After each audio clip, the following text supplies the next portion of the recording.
Good morning, everyone, and let's begin with today's current affair. Let's start off with the first one. ये पहला article हमें बता रहा है रीजनल कॉम्प्रिहेंसिव इकोनॉमिक पार्टनरशिप के बारे में। रीजनल कॉम्प्रिहेंसिव इकोनॉमिक पार्टनरशिप जिसमें हाल ही में पिछले हफ्ते में 15 ईस्ट एशियन कंट्रीज ने ये साइन किया है। इंडिया ने इसको साइन नहीं किया है, ऑल्दो ये अग्रीमेंट बनने के पहले के डेलिबरेशंस में इंडिया जरूर इसका पार्ट था।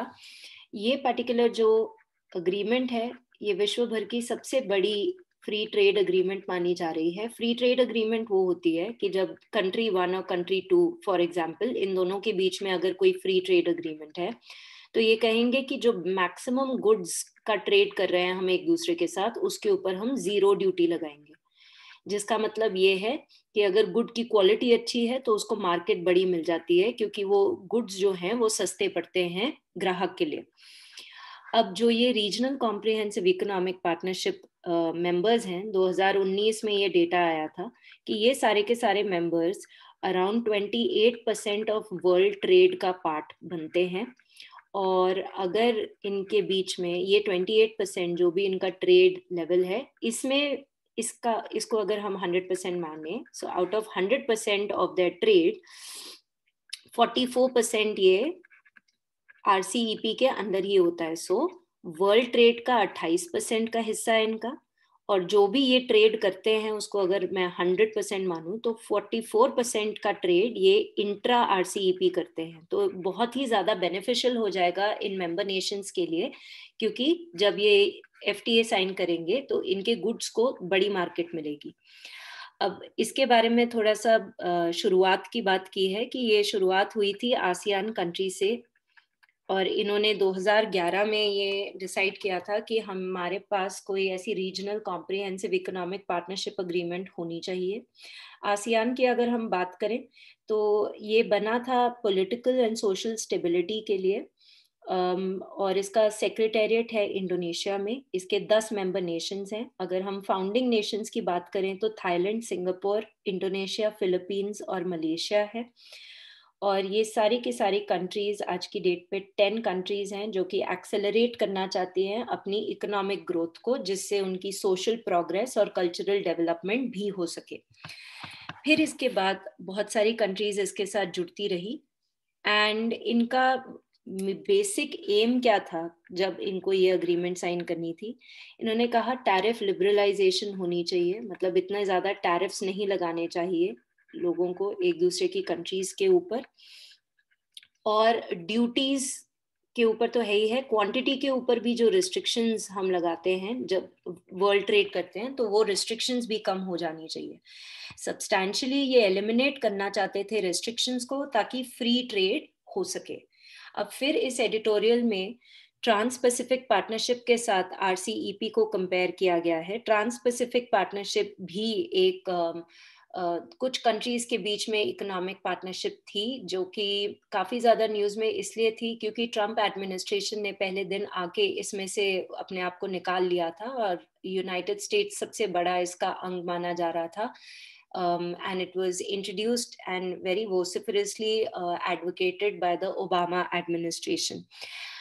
अगर हम टीपीपी की बात करें तो टीपीपी में काफी ज्यादा लेबर स्टैंडर्ड्स और एनवायरमेंटल स्टैंडर्ड्स और एंटी करप्शन स्टैंडर्ड्स भी थे, जो कि कहते थे कि अगर हम आपके साथ ये ट्रेड कर रहे हैं और रिस्ट्रिक्शंस को कम कर रहे हैं, quantity as well as tax की रिस्ट्रिक्शंस को, तो साथ ही साथ हम चाहते हैं कि आपकी कंट्री में कुछ लेवल के लेबर लॉज हो, कुछ लेवल के एनवायरमेंटल स्टैंडर्ड्स हो, और कुछ लेवल का करप्शन फ्री हो आपका देश। और अगर ये देखा गया कि आप स्टैंडर्ड्स को मीट नहीं करते तो हम आपकी रिस्ट्रिक्शंस थोड़ी बढ़ा देंगे।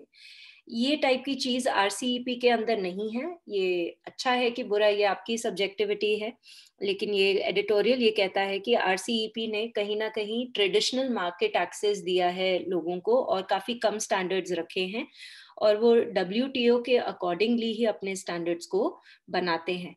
आज की डेट पे सारे के सारे ग्रुप्स ऑफ डब्ल्यूटीओ ये सारे अपने अपने मल्टीलेटरल ट्रेडिंग सिस्टम्स बनाना चाहते हैं जो कि फोकस करते हैं इलेक्ट्रॉनिक कॉमर्स इन्वेस्टमेंट के ऊपर, और वो चाहते हैं कि ऐसा एनवायरनमेंट बने कि स्मॉल और मीडियम एंटरप्राइजेस भी विश्व भर के ट्रेड का हिस्सा बने।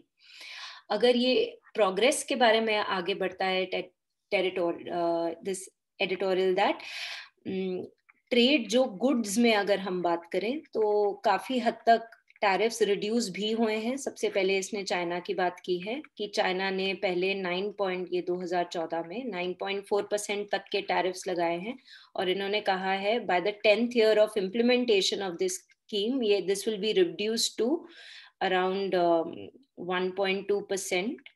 ये 1.2% तो ऑलरेडी इन्होंने ऑस्ट्रेलिया और आसियान कंट्रीज के लिए कर दिया है और बाकी इन्होंने कहा है कि tariffs will be reduce by the 10th year and imports को भी ये 90% रिड्यूस कर देंगे, इम्पोर्ट्स के ऊपर भी टैरिफ्स। और इसी तरीके से अगर एक्सक्लूजन लिस्ट की बात करें तो एक्सक्लूजन लिस्ट क्या होती है एफटीए में?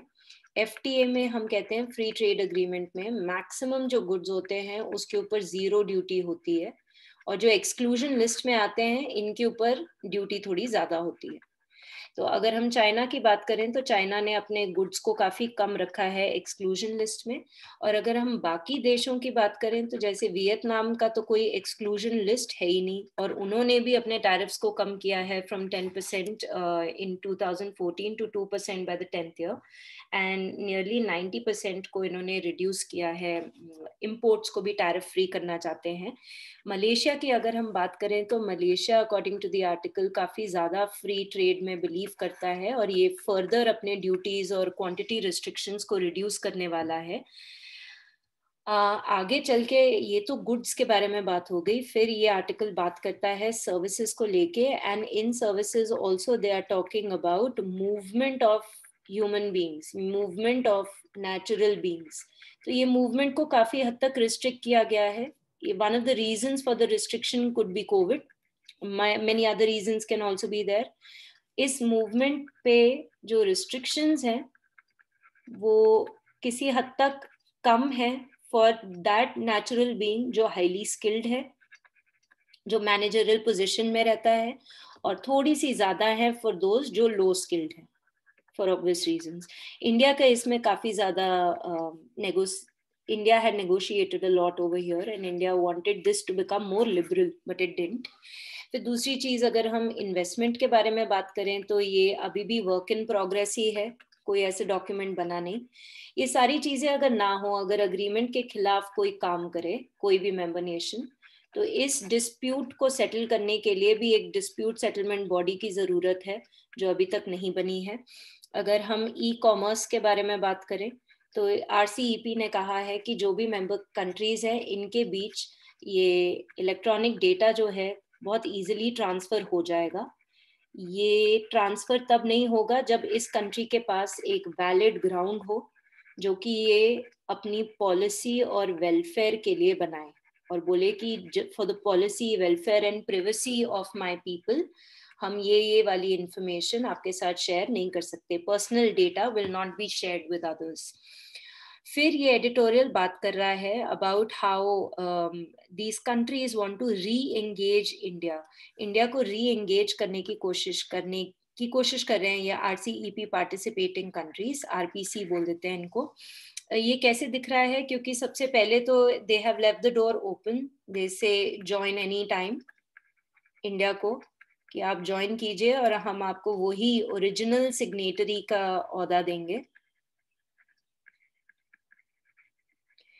Then they have said that secondly अभी भी अगर India is not a part of it तो वो ऑब्जर्वर मेंबर बन सकता है और आके देख सकता है कि क्या क्या चल रहा है इस इकोनॉमिक पार्टनरशिप में।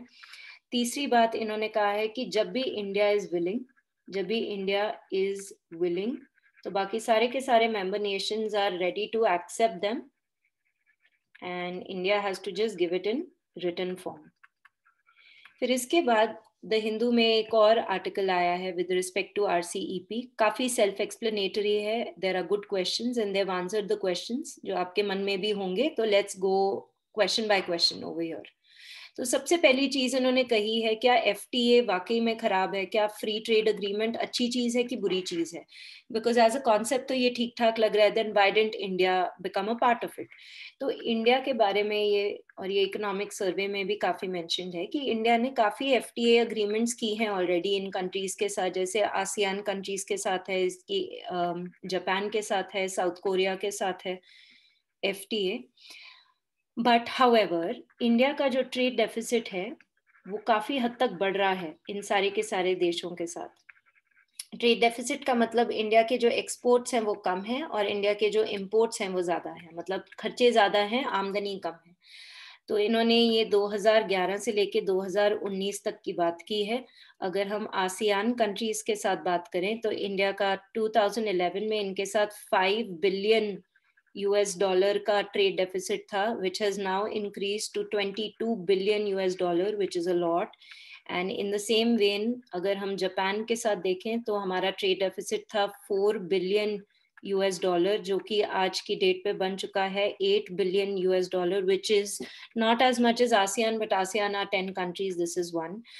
फिर इन्होंने बात की है साउथ कोरिया की। साउथ कोरिया में भी हमारा 8 बिलियन US डॉलर हमारा ट्रेड डेफिसिट था, जो कि अब बढ़ चुका है 12 billion US dollar. Again huge amount, बहुत ज्यादा हमारे खर्चे हो रहे हैं, आमदनी इतनी नहीं हो पा रही। चाइना के साथ तो अलग ही है स्टेटिस्टिक्स कि चाइना में 2005 to 6 जो था हमारा 4 बिलियन US डॉलर का ट्रेड डेफिसिट था, और अगर हम आज की बात करें according to the editorial then it is nearly 50 billion US dollar. Although 2018 to 19 में 53.56 billion US dollar trade deficit था इंडिया का चाइना के साथ, जो कि थोड़ा बेटर हुआ 2019 to 20 में, which became 48.64 billion US dollars. अब बात कर रहे हैं कि ये ट्रेड डेफिसिट क्यों ग्रो हो रहा है, you know why is it कि इंडिया का ट्रेड डेफिसिट ट्रेड सरप्लस में नहीं है? क्योंकि FTA उनके साथ करना चाहिए जिनके साथ आप ट्रेड सरप्लस में हो। अब इंडिया का ट्रेड डेफिसिट इतना ज्यादा क्यों बढ़ रहा है? कहते दिस इज नॉट आज की बात, यह हमेशा से है। India's FTA and PTA do not account for a bigger chunk of trade deficit than they did before. India's trade deficit with India's bilateral partners accounted for 12.6% of the overall trade deficit in 2007, and 2017 it is 7.5. तो कहते 2007 में हमारा trade deficit around 12.6% था, जो कि 2017 में 7.5% हो गया। एक एक्सप्लेनेशन इसकी ये है कि इंडिया का जो GDP है वो बहुत ही ज्यादा कम होने लग गया है, क्योंकि GDP कम होने लग गया है इसलिए ट्रेड डेफिसिट बढ़ने लग गया है। पर ये कहते हैं कि FTAs ही सिर्फ रीजंस नहीं है, FTA is not the only reason for trade deficit. अगर हम देखें, if one looks at China, 75% of the inputs from China on machinery, bulk drugs, chemicals, other equipments that are not available in India is sufficient amount at competitive prices. There is this view that imports from China would have flooded had it entered India, but haven't they done that already? इस editorial में ये कहा गया है कि RCEP से निकलने का सबसे बड़ा रीजन यही था, ट्रेड डेफिसिट, और ये कहा गया था कि सारे के सारे चाइना के गुड्स इंडिया में आ जाएंगे और इंडिया की मार्केट को तहस नहस कर देंगे। पर एडिटोरियल सेज कि इवन दो हम RCEP का पार्ट नहीं है, फिर भी चाइनीज गुड्स बहुत ज्यादा इंडियन मार्केट में है। How has COVID-19 pandemic changed the debate? For the first time in 60 years, nearly every country in RCEP is in recession. तो फेयर हो रहा है, इंडिविजुअल लॉस का भी फेयर है और ग्लोबलाइजेशन से भी लोग थोड़े डरे हुए हैं पैंडेमिक की वजह से, जिस वजह से WTO के बजाय कुछ कुछ कंट्रीज अलग से अपने छोटे छोटे ग्रुप्स बना रही हैं और ट्रेड अग्रीमेंट्स कर रही हैं। They want to promote local or regional trade and travel. China offers potential investment to RCEP countries.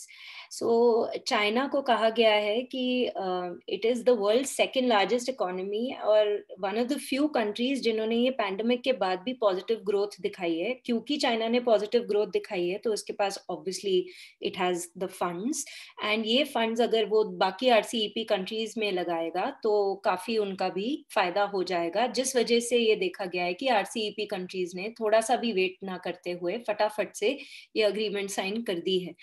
दूसरे हद तक तक अगर इंडिया और चाइना की टेंशन के बारे में बात करें about the line of actual control, उससे भी कुछ इंडिया का स्टैंड पॉइंट पता चल रहा है. Who wants India in? कौन सी ऐसे देश हैं या मेंबर नेशंस हैं आरसीईपी के जो इंडिया को इसका पार्ट बनाना चाहते हैं? So for Japan and Australia, the large size of Indian economy and it's negotiating heft would pose a valuable counter point two China with in the grouping. शायद इसीलिए Japan ने lead किया drafting of a special statement on India, जिसमें बोला कि वो 18 month का mandatory waiting period India पे नहीं लगेगा अगर इंडिया इसको ज्वाइन करना चाहे तो. ये चीज को स्पेयर हेड जापान ने किया. क्यों करके सिर्फ एक ही पार्टी ऐसी नहीं होनी चाहिए मेंबर जो सबसे ज्यादा शक्तिशाली हो, फिर बैलेंस नेगोशिएटिंग पावर थोड़ी सी हिल जाती है. तो चाइना को थोड़ा बहुत टक्कर देने के लिए इंडिया जरूरी है, जिस वजह से जापान और ऑस्ट्रेलिया इसके हित में है. Now, the importance of drawing India into the agreement was underlined when leaders of all 10 ASEAN countries traveled to India as the Republic Day chief guest in 2018. For China also, it will be good कि India is within the RCEP tent, क्योंकि editorial के हिसाब से ये एक मौका मिलेगा India और चाइना को to cooperate in a particular thing जहाँ पे USA पार्ट नहीं है. अच्छा, इसके अलावा थोड़े से और क्वेश्चंस हैं इसमें. The last question will come up with, did RCEP address India's concern? क्या आरसीईपी ने इंडिया के बारे में कुछ भी बात की? इनफैक्ट आरसीईपी का एक टेक्स्ट बॉडी है जिसमें 20 चैप्टर्स हैं, जिसमें एक चैप्टर बकायदा सिर्फ और सिर्फ इंडिया और चाइना के बारे में है कि कैसे we will prevent Chinese goods from flooding into Indian market. एक और है chapter which is about finance, telecommunication and professional services, again जो इंडिया की मांग थी. तो इस सब से पता चल रहा है कि आरसीईपी मेंबर्स चाहते हैं कि इंडिया इसका पार्ट बने. नेक्स्ट बिग क्वेश्चन इज कि इंडिया ये ऑब्जर्वर स्टेटस की मांग को हाँ बोलेगा कि नहीं बोलेगा, and as and when that happens we will talk about it. अब इसके बाद हम बात कर रहे हैं डिजिटल नेशन के बारे में. 2-3 आर्टिकल्स हैं कल और परसों के न्यूज़पेपर में. First we'll read about it and then we will start understanding what is this digital India. तो कहते हैं हमारा देश डिजिटल बन रहा है क्योंकि ऑनलाइन एजुकेशन हो रही है, टेलीमेडिसिन भी ऑनलाइन जा रही है. कि ये पैंडमिक के बाद ये देखा गया है कि काफी सारे लोग ये फाइनेंशियल टेक्नोलॉजी सेक्टर में आना शुरू हो चुके हैं. ड्यूरिंग कोविड पैंडमिक अगर हम बात करें कि कोविड पैंडमिक के बीच कौन से ऐसे डिजिटल टेक्नोलॉजीज हैं जो काफी ज्यादा थ्राइव कर रही थी, तो एक तो है common service centres. Common service centres ऐसे सेंटर्स हैं फार फ्लंग एरिया में जहाँ पे इंटरनेट फैसिलिटीज वगैरह नहीं होती, तो यहाँ पे नेट की फैसिलिटी भी दी जाती है और साथ साथ साधन दिए जाते हैं जिससे हम डिजिटल या फाइनेंशियल टेक्नोलॉजी को यूज कर सकें. ये डिजिटल टेक्नोलॉजी को यूज करके काफी ज्यादा एडवाइस भी दी गई है एग्रीकल्चरिस्ट को. ये सब कुछ एडिटोरियल में दिया गया है. टेली लॉ सर्विसेज भी दी गई हैं जहाँ पे ऑनलाइन लीगल एडवाइस दी गई है लोगों को. डायरेक्ट बेनिफिट ट्रांसफर भी यूज हुआ है which is a very good example of technology and financial inclusion. Right, author का ये पॉइंट ऑफ व्यू है कि a lot more has to be done digitally ताकि हम एम्पावर हो सके, हमें पता चल सके. फिर इन्होंने अर्स्टवाइल पुरानी प्लानिंग कमीशन के बारे में भी बात की है जिसने बोला था कि हम यूनिवर्सल हेल्थ कवरेज अचीव करेंगे बाय 2022. तो अब ये एडिटोरियल कह रहा है कि यूनिवर्सल हेल्थ कवरेज को यूज को करने के लिए टेक्नोलॉजी का यूज करना बहुत ही ज्यादा जरूरी है ताकि सबको ये यूनिवर्सल हेल्थ कवरेज मिल सके. फिर आगे चल के इसने बात की है आयुष्मान भारत के बारे में, आयुष्मान भारत मिशन के बारे में, जो कि एक फ्लैगशिप स्कीम है गवर्नमेंट ऑफ इंडिया की नेशनल हेल्थ पॉलिसी के अंदर जो 2017 में आया था. ये भी यूनिवर्सल हेल्थ कवरेज की ही बात करता है और इन्होंने ये एक अटेम्प्ट था ताकि हमारी हेल्थ सर्विसेज सबको मिल सके in a comprehensive manner and a holistic manner. इसमें 2 इंटर रिलेटेड कॉम्पोनेंट्स हैं आयुष्मान भारत प्रोग्राम में. एक है हेल्थ एंड वेलनेस सेंटर्स और दूसरा है प्रधानमंत्री जन आरोग्य योजना जो हेल्थ एंड वेलनेस सेंटर्स थे वो प्राइमरी हेल्थ केयर दे रहे थे, प्रॉमिस कर रहे थे entire population को. It will cover both maternal as well as child health services and in relation to non-communicable diseases और free essential drugs और diagnostic center वगैरह इधर मिलेगा. जो पीएम जन आरोग्य योजना है वो लार्जेस्ट हेल्थ अश्योरेंस स्कीम है पूरे के पूरे विश्व भर में, जहाँ पे 5 लाख पर फैमिली पर ईयर मिल रहा है for secondary and tertiary health care, जिसमें पुअर और vulnerable families will be included. फिर इसके अलावा इन्होंने बात की है नेशनल डिजिटल हेल्थ मिशन के बारे में. National digital health mission basically एक हेल्थ अकाउंट और एक आईडी कार्ड देगा हर एक इंडियन को, और अकाउंट में लिखेगा it will contain the detail of every disease, every test, every doctor का visit, every medicine taken by the patient and diagnosis, और ये इजीली एक्सेसिबल होगा. इसको हम बोलते हैं नेशनल डिजिटल हेल्थ मिशन. तो काफी सारी चीजों के बारे में बात की गई है यहाँ पे. और ये digital ID card can be use to prescribe essential medicines free of cost. So essential medicines free में मिल सकती हैं यहाँ पे. तो this is a very nice thing. ये COVID-19 के टाइम पे भी काफी ज्यादा यूज हुआ है. इसके अलावा ये कहता है कि रोड सेफ्टी में भी यूज होना चाहिए डिजिटल टेक्नोलॉजी, ताकि जल्दी हमें पता चले अगर कोई एक्सीडेंट हो and we can take adequate steps. And हमारा जो मोर्टेलिटी रेट है एक्सीडेंट का, according to the editorial, it is 1,50,000 deaths per year, which is absolutely a lot, and a lot needs to be done for stopping that.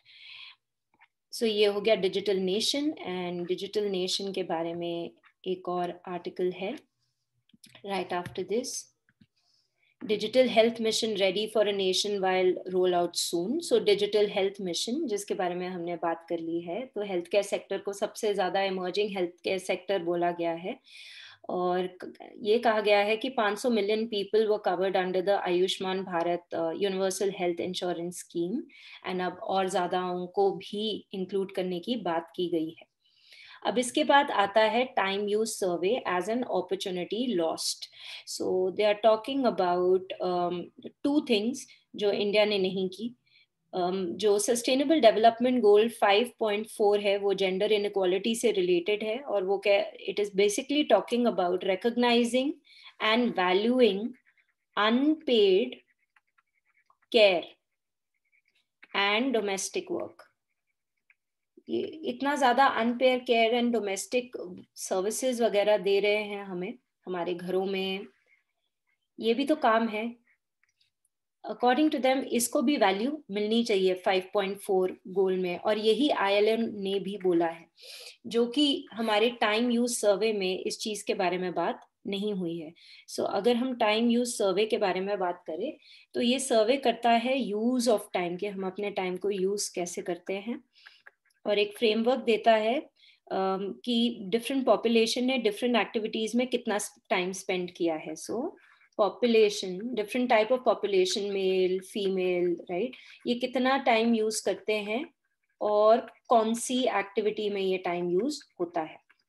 ये है time use सर्वे. सो ये conduct होता है NSO के द्वारा, जो नेशनल स्टैटिस्टिकल ऑफिस है. ये पहला जो इनका टाइम यूज सर्वे था ये किया गया था जनवरी से लेके दिसंबर 2019, ये सब एडिटोरियल में लिखा है. और ये मेजर करता है पार्टिसिपेशन रेट की, मतलब आप ये जो एक्टिविटी कर रहे हो ये आपकी पेड एक्टिविटी है कि अनपेड एक्टिविटी है, ये मेजर किया जाता है यहाँ पे. तो ये एक इम्पॉर्टेंट सोर्स ऑफ इंफॉर्मेशन है जिससे पता चलता है कि अनपेड एक्टिविटी जैसे वॉलंटरी एक्टिविटीज हो गई, या केयर करनी for the sick and elderly and differently abled. Paid activity obviously casual labour, salaried person या सेल्फ एम्प्लॉयड इंसान हो गया. So basically here we are talking about people who are using time for either a paid activity हो गया self employed, या फिर हम हो गए सैलरीड एम्प्लॉयड, या फिर हम हो गए कैजुअल लेबरर्स, कि आप अनपेड एक्टिविटीज में ज्यादा काम करते हैं, जो कि हो गया आपका डोमेस्टिक वर्क, या फिर आपके कोई वॉलंटरी वर्क जो आप, या फिर आप कोई केयर कर रहे हैं सिक एंड एल्डरली की, इसमें टाइम होता है यूज की इसमें। सो ये पहला सर्वे था ऑफ इट्स काइंड जिसने पूरे के पूरे इंडिया को यूज किया था फॉर द सर्वे। इंफॉर्मेशन, ये जो एक्टिविटी वाली इंफॉर्मेशन है, ये हर एक हाउस होल्ड मेंबर के लिए होती है। ये पीपल में सारे के सारे हाउस होल्ड मेंबर आ गए, हर एक एज के, मतलब 6 years एंड अबव जो होते हैं उन सब के बारे में यहाँ पे बात की गई है through personal interview, face to face पूछा गया है। जो एक्टिविटीज हैं, ये जो सारी एक्टिविटीज हैं, इनको क्लासिफाई किस तरीके से किया गया है, तो हमने यूनाइटेड नेशन स्टैटिस्टिक्स डिपार्टमेंट को ही यूज करके उनकी international classification of activities for time use, ये पर्टिकुलर स्टैट्स को यूज करके हमने ये क्लासिफिकेशन की है। ये 2016 में यूनाइटेड नेशंस ने बनाया। So how much time are we spending during the 24 hours in a day, correct. So ये सारी के सारे इंडिया को इसने कवर किया है, except the villages in Andaman and Nicobar island. Andaman and Nicobar island के जो विलेजेस हैं, they are not included over here. और इससे पता चलता है पॉलिसी मेकर्स को कि कैसी पॉलिसी बनानी है उन्होंने। It is different from other house hold surveys, क्योंकि वहां पे इतना ज्यादा डिटेल में जाना पॉसिबल नहीं है। It is also considered to be better than EUS। अब ये EUS क्या है? Employment and unemployment survey. ये EUS से बेटर क्यों है? क्यों ये अंडर रिपोर्ट करता है। किसके बारे में अंडर रिपोर्ट करता है? इनफॉर्मल वर्कर्स के बारे में अंडर रिपोर्ट करता है। इनफॉर्मल वर्कर्स कौन से होते हैं? जो ऑर्गेनाइज सेक्टर में भी होते हैं, अनऑर्गेनाइज सेक्टर में भी होते हैं, लेकिन इनके कोई कॉन्ट्रैक्चुअल ऑब्लिगेशंस नहीं होती, राइट। सो ये अंडर इनके बारे में बात करते हैं। इनफॉर्मल वर्कर्स काफी ज्यादा है हमारे देश में, और क्योंकि ये थोड़ा सा कम हमें बताते हैं, इसीलिए इस पर्टिकुलर आर्टिकल में ये कहा गया है कि हमने कहीं ना कहीं चूक कर दी। हमने SDG गोल और इंटरनेशनल लेबर ऑर्गेनाइजेशन पे थोड़ी देर में आते हैं, जो SDG 5.4 है, जो कि डोमेस्टिक वर्क के बारे में बात करता है। It is saying we have to value this domestic work, correct. And ILO, let's come back here.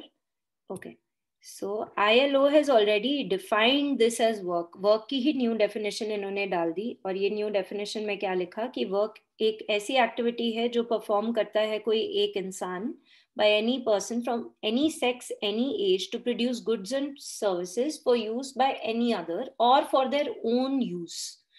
तो वर्कर को ILO ने 5 कैटेगरीज में डिवाइड किया है। सबसे पहला होगी कैटेगरी जो होगी एम्प्लॉयमेंट, जिसमें हम किसी के अंडर काम करते हैं।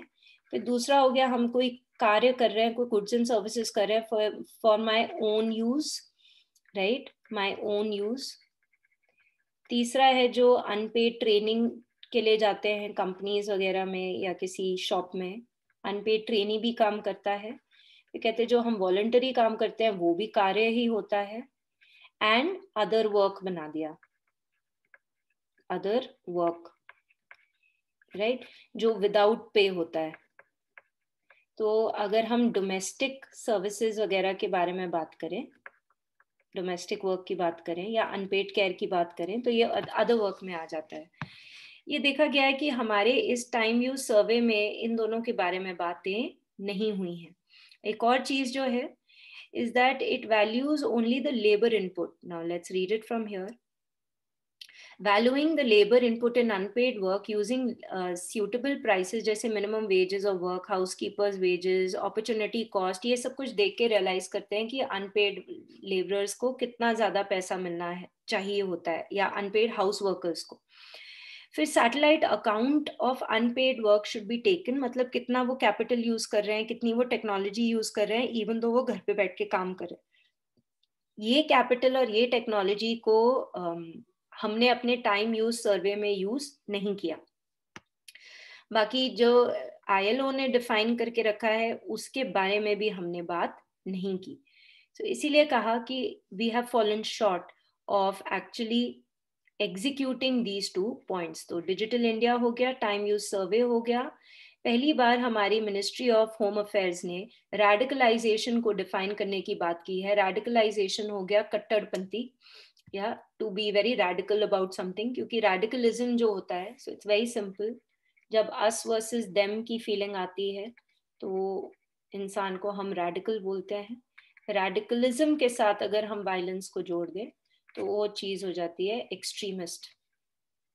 ये देखा गया है कि बहुत सारे जो यंगस्टर्स हैं उनको जेल में उठा के डाला जा रहा है अंडर द टर्म की ये रेडिकल है, और जो यूज की करी जा रही है प्रोविजन वो है यूएपीए 1967. तो मिनिस्ट्री ऑफ होम अफेयर्स ने कहा कि इसको भी हम लोगों ने रिव्यू करना है, इस एक्ट को. और ये यंगस्टर्स को जेल में डालना इज नॉट द सोल्यूशन, इनको नॉलेज देना इज द सोल्यूशन, क्योंकि ये थोड़े भटके हुए हैं और इनको इतनी ज्यादा नॉलेज है नहीं. तो ये कमिटी बनी है, Vajpayee is the member secretary of this committee, and this committee is on criminal reform which is constituted by the ministry, जो आईपीसी को थोड़ा सा चेंज करना चाहता है, क्योंकि IPC 1860 is quite, it's a very ancient law, right. ये देखा गया है कि merely sending them in jail is not really going to help, and so ये सारी कमिटीज क्या कर रही हैं, बहुत सारे रिलीजन्स को यूज करके और उनके बारे में डीप डेप्थ में जाके पढ़ने की कोशिश कर रहे हैं ताकि इनको हम नॉलेज दे सके, ये यंगस्टर्स को. एंड ये भी देखा गया है कि आईसिस और अलकायदा के मेंबर्स सबसे ज्यादा केरला और कर्नाटका से मिल रहे हैं. ये United Nations analytical support and sanction monitoring team ने बताया है. So as and when this changes, this will be a very very welcome change. इसके अलावा अगर हम लोग थोड़ा सा बात करें तो यूनाइटेड नेशन सिक्योरिटी काउंसिल पे इंडिया ने कॉल किया है for immediate Afghan cease fire, and this is how India is also helping its neighbors in certain areas. Then is the government sought FB data of 57,294 users. तो ये Facebook ने आके बताया है कि गवर्नमेंट ऑफ इंडिया ने बहुत सारे 35,360 reports in the first half of 2020 मांगी हैं of certain users who are Indians, and Facebook has said कि we don't really provide a backdoor entry into the accounts, लेकिन government can see your accounts. और hate speech वगैरह काफी ज्यादा बड़ी है फेसबुक पे, और इन्होंने इसको रिपोर्ट अब्यूज भी किया है. एंड में जाके इन्होंने इंटरनेट डिसरप्शन की बात की है, तो कहा गया है कि India has continued to top the list, जिसने बहुत ज्यादा इंटरनेट डिसरप्शन की है अपने देश में. Total duration in India was 38 weeks, 3 days and 19 hours. And अगर हम लोग बात करें इन इंडिया, तो सबसे ज्यादा इंटरनेट डिसरप्शन हुआ है JNK में, फिर वेस्ट बंगाल में, जबलपुर में, मध्य प्रदेश में, मुर्शिदाबाद, साउथ दिनाजपुर, नॉर्थ, ये सारे के सारे डिस्ट्रिक्ट्स, वेस्ट बंगाल में Aligarh, Uttar Pradesh, East Jaintia, West Jaintia, and lot of other districts of Meghalaya, जहाँ पे देखा गया है कि इंटरनेट डिस्ट्रप्शंस काफी ज्यादा हुई हैं in the year 2020. Then this particular article is talking about cooperation with India and Australia with respect to ISRO satellite tracking facilities. तो ये इंडिया और ऑस्ट्रेलिया का स्पेस कोऑपरेशन प्रोग्राम या मेमोरेंडम ऑफ अंडरस्टैंडिंग 2012 में ही साइन हो गई थी, लेकिन ऑस्ट्रेलियन डेप्यूटी काउंसलर जनरल ने कहा है कि सिंस 1987 इंडिया और ऑस्ट्रेलिया ऑलरेडी डेटा कैलिब्रेशन और लेजर एजिंग कर रहे थे फॉर इंडियन सैटेलाइट्स, जिसमें at least $100 million were committed since 2006. So this is an article about India cooperating with Australia. अब हम बात करते हैं Odisha tribe sees a migration. तो ये बोंडा ट्राइब ऑफ ओडिशा के बारे में बात चल रही है कि कैसे ये migration, they are being forced to leave their pristine hamlets, मतलब छोटे छोटे एरियाज, बहुत ही सुंदर छोटे एरियाज जहाँ पे वो रह रहे थे, लेकिन वो वहां से निकल के उनको लो पेड जॉब्स लेनी पड़ रही है in distant towns of Andhra Pradesh and Telangana. So from the UPSC point of view हमारे लिए ये ट्राइब थोड़ी सी इंपॉर्टेंट हो जाती है, इंटरेस्टिंग भी है. Let's talk about it. So this is the Bonda tribe of Odisha. इस ट्राइब के बारे में अगर बोला जाए तो ये माइग्रेशन जो अफ्रीका में से first wave of migration out of Africa जब आई थी 60,000 years ago, तो ये वाली ट्राइब थी, right? They were considered amongst the first forest settlers also in our country. इनकी जो लैंग्वेज है इसको रेमो लैंग्वेज बोलते हैं, इसकी कोई स्क्रिप्ट नहीं है और ये लैंग्वेज आती है ऑस्ट्रो एशियाटिक लैंग्वेजेस में। ये मेट्रियार्की फॉलो करते हैं। विमेन जो हैं वो थोड़े यंग, प्रेफरेबली 5 से 10 साल छोटे मेन से शादी करना पसंद करते हैं, और जो बच्चों की शादी होती है दे completely leave it upon them, they can choose their own spouses. Occupation की अगर बात करें तो ऑब्वियसली फॉरेस्ट ड्वेलर्स रहे हैं, और क्योंकि फॉरेस्ट कवर का कम हुई जा रहा है तो उनकी सेल्फ रिलायंस काफ़ी अफेक्ट हो रही है, और उन्होंने प्रैक्टिस करना शुरू किया है shifting agriculture in the hills, consumption के लिए और सेलिंग के लिए भी।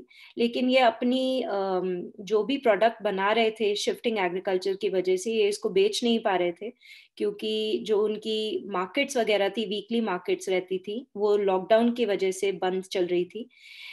ये particular tribe is also known as the particularly vulnerable tribal group, ये इसका पार्ट भी है। particularly vulnerable tribal group कौन बताता है? मिनिस्ट्री ऑफ होम अफेयर्स, और इन्होंने अभी तक 75 ट्राइबल ग्रुप्स को particularly vulnerable tribal group बोला है, जो कि 18 स्टेट्स और UT of Andaman and Nicobar islands में रहती हैं।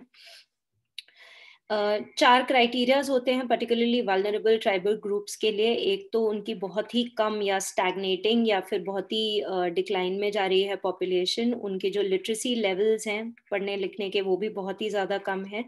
ये प्री एग्रीकल्चरल लेवल की टेक्नोलॉजी को यूज़ करते हैं, बहुत ही पुरानी टेक्नोलॉजी को, and of course they are economically backward, right? So ये दे आर, अगर इस ट्राइब के बारे में बात करें तो they are very very cautious about their culture and about their tradition, as are other tribes, and they are all leaving and they are going to they are going out not from their own will, but they are being forced to go to Andhra Pradesh and Telangana. ये कहीं ना कहीं गलत माना जा रहा है। India to double oil refining capacity in 5 years, ये हम क्लीन इकोनॉमी के बारे में बात करते हैं, जिसके अंदर हम अपना share of natural gas and energy consumption up to 4 times बढ़ाना चाहते हैं। And according to stats, our prime minister has told us कि हमारे जो अचीवमेंट्स हैं, जो भी हमारे टारगेट्स थे, वो हम अचीव कर रहे हैं before time. And the target was to increase the renewable energy capacity to 175 gigawatts by 2022 and 450 gigawatts by 2030। इसके बाद अगर मॉरेटोरियम के बारे में बात करें तो ये लक्ष्मी विलास बैंक के बारे में है, जिसके बारे में हम बात ऑलरेडी कर चुके हैं, जिसको अब एक मॉरेटोरियम में रखा है। मॉरेटोरियम का मतलब ये है कि जो बैंक आरबीआई है वो ये कहता है कि कुछ 1 साल तक ये बैंक अपना ऑपरेशन नहीं कर सकता और डिपॉजिटर्स भी इतने ज़्यादा पैसे नहीं निकाल पाएंगे। They can not withdraw more than 25,000 during the 1 month moratorium period, ठीक है। और ये मॉरेटोरियम क्यों है? ताकि थोड़ी देर के बाद जब इनका मर्जर हो जाए दूसरे बैंक के साथ तो ये ठीक ठाक काम कर पाए। अच्छा, कब आरबीआई ये काम करती है, कब ये मॉरेटोरियम लगाती है? जबकि बैंक की जो नेटवर्थ है वो बहुत जल्दी से खत्म हो रही है and it is unable to repay its depositors, और बैंक के जो लोन्स हैं, जो लाइबिलिटीज, बैंक के जो एसेट्स हैं वो बहुत ही कम है, और बैंक की जो लाइबिलिटीज हैं वो बहुत ही ज्यादा बढ़ रही हैं। ये चीज तब होती है आफ्टर बैंक्स नेशनलाइजेशन इन 1969। ये देखा गया है कि काफी हद तक आरबीआई बैंक्स को प्रोटेक्ट करने के लिए और डिपॉजिटर्स के इंटरेस्ट को प्रोटेक्ट करने के लिए मॉरेटोरियम लगा देती है, और बैंक को बोलती है कि आप इतनी इतनी देर तक काम नहीं कर सकते। ये आरबीआई ने येस बैंक के साथ भी किया था थोड़ी देर पहले, और इस चीज से डिपॉजिटर्स को थोड़ी देर तक तो पैसा ज्यादा नहीं मिल पाता, लेकिन उनको इतना विश्वास हो जाता है कि क्योंकि आरबीआई है स्टेप्ड इन, तो ये बैंक कल जाके ठीक तरीके से काम कर पाएगा, और इसीलिए ये डिपॉजिटर्स इस बैंक से अपना खाता निकाल के भागते नहीं है, जिसको हम बैंक रन बोलते हैं। तो डिपॉजिटर्स का भी फेथ इंक्रीज हो जाता है when RBI steps in to save a bank. इसके बाद honour for Bhutan's queen mother, this is the last thing that we are going to talk about. सो इसमें बात की गई है रिन्यू के बारे में। रिन्यू एक ऐसी ऑर्गेनाइजेशन है जो Bhutan's queen mother had founded in 2004 and ये gender based violence free organisation है, जो कि ऐसे लोग जिनके साथ जेंडर बेस्ड वायलेंस हुआ हो उनको सोशली और इकोनॉमिकली प्रोडक्टिव मेंबर बनाने की कोशिश है। अब इनको मिला है यूनाइटेड नेशन पॉपुलेशन फंड के ओर से एक award. United nation population fund 1969 में बना था, जो यूनाइटेड नेशन का सेक्सुअल और रिप्रोडक्टिव हेल्थ एजेंसी है, जिसका मिशन ये है कि हर एक प्रेगनेंसी वांटेड हो और हर एक चाइल्ड बर्थ सेफ रहे। ये सब्सिडरी ऑर्गन है यूनाइटेड नेशन जनरल असेंबली का।